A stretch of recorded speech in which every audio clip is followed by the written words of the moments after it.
Pozdrav svima! Tema ovog videa bit će obavezna vakcinacija, da ili ne.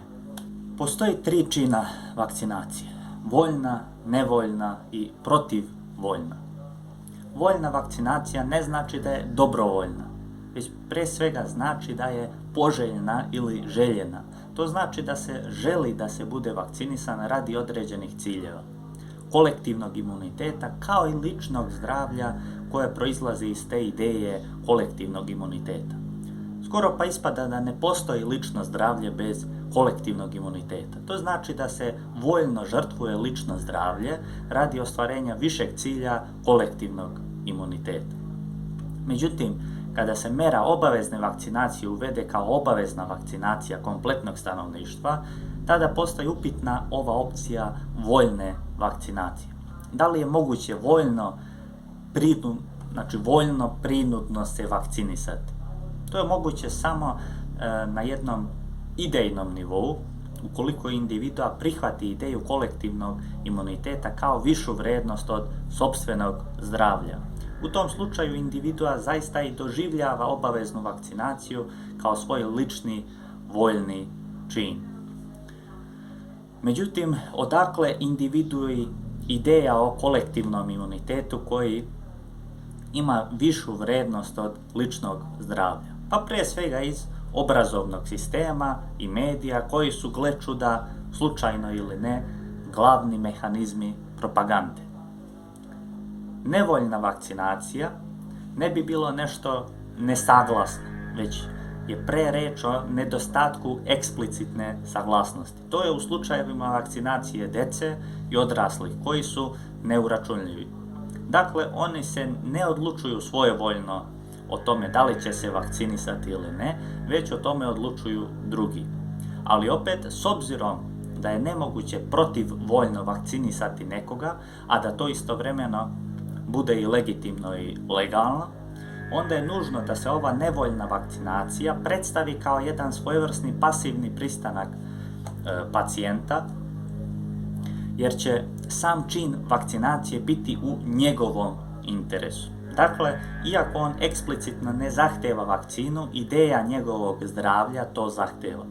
Nevoljna vakcinacija tako nije nesaglasna. Sad dolazimo i do protivvoljne vakcinacije. Ono predstavlja čin vakcinacije koji se vrši i bez obzira na to što pacijent daje svoje eksplicitno protivljenje tome. Opire se na svaki mogući način. Kada govorimo o obaveznoj vakcinaciji kompletnog stanovništva, dakle vakcinacija koja podrazumeva apsolutno svakog pojedinca, tada dolazimo u jednu veoma zbunjujuću situaciju.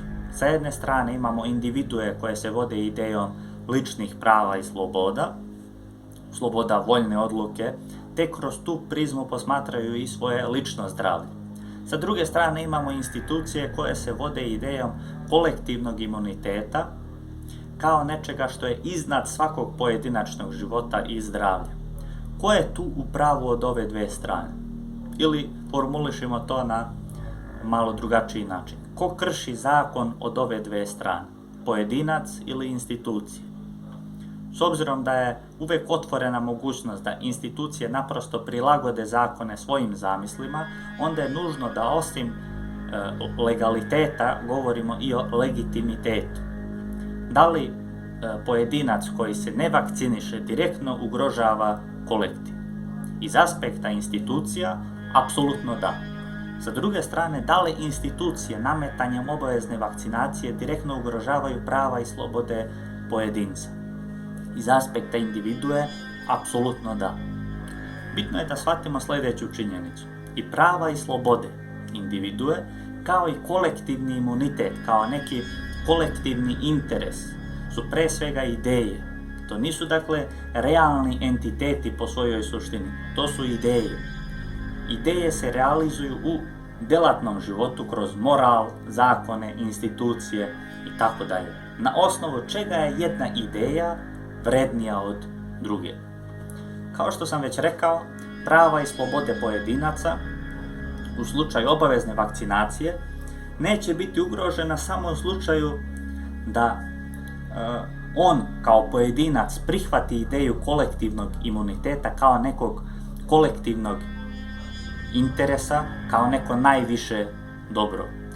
To tada neće biti eksplicitno odricanje od svojih prava i sloboda, dakle on neće biti ni pravno ni moralno ugrožen zato što je prihvatio ideju kolektivnog interesa. Ali opet sa druge strane, bez obzira na to što je to naizgled njegova voljna odluka, kao pojedinačna odluka, on se ipak pasivno odriče svojih prava i sloboda. Napravimo kompromis, pa recimo da će trenutno odricanje od svojih prava i sloboda građana te prihvatanje obavezne vakcinacije donijeti svima njima kao pojedincima neku dobrobit i korist u budućnosti.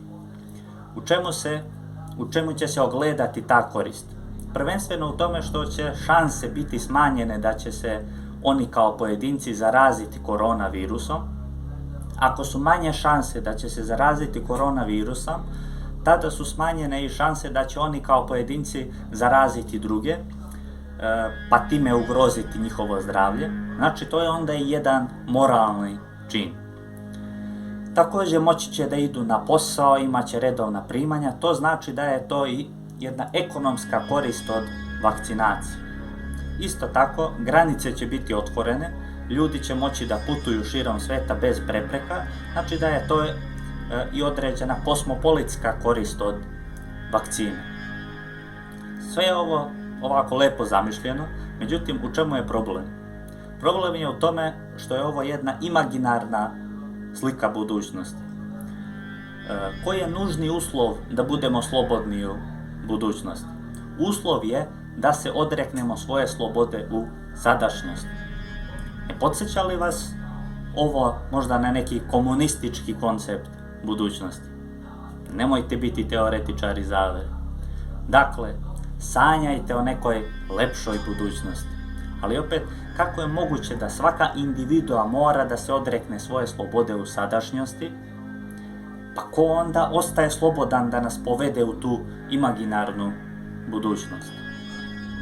Jasno je da su u pitanju institucije, bilo državne ili međunarodne. A ko upravlja tim institucijama?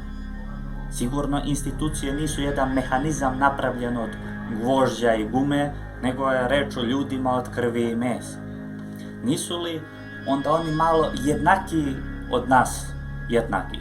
Ispada da se svi mi kao pojedinci odričemo svojih sloboda da bi institucije mogle nesmetano da sprovedu svoju volju. Za kraj zapamtite sljedeće. Svaka praksa i svaka ustanova se može zloupotrebiti, a granice moguće zloupotrebe su ograničene isključivo granicama ljudske imaginacije. Šta vi mislite o ovoj temi? Siguran sam da imate neko mišljenje i zato ga ostavite ispod u komentaru. Ako vam se svidio ovaj video, bacite jedan like i zapratite moj kanal. Do sljedećeg viđenja. Pozdrav!